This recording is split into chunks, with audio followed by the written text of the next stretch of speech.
with Durant and Harden, they are expected to put up numbers night in and night out. The question, without Kyrie Irving currently a part of this, who will be that third person? Some nights it could be Joe Harris. Another night it could be a surprise, a Bruce Brown.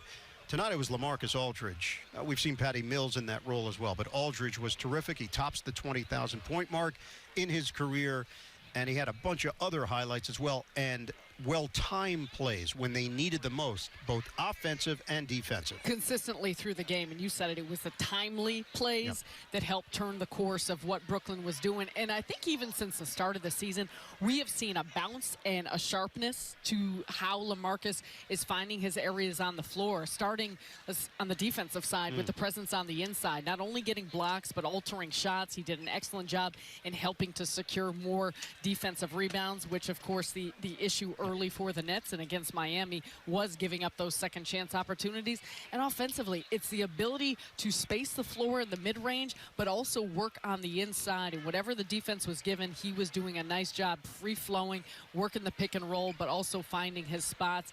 It's going to be something that the Nets need, and I think in this one it was showing the opportunity to give different looks and a variety with that big size. This is a 6-game homestand, season-long homestand for the Nets, and Game 5 of that homestand will be Sunday night when the Nets host the Detroit Pistons. Pistons team that is struggling, young squad. They've turned the roster over. You look at what they had 2 years ago to now, there's nobody left. And they're trying to figure some things out. They're trying to figure things out, but so is Brooklyn. And I think that's the important part. No matter who comes through this building, they will bring their best shot.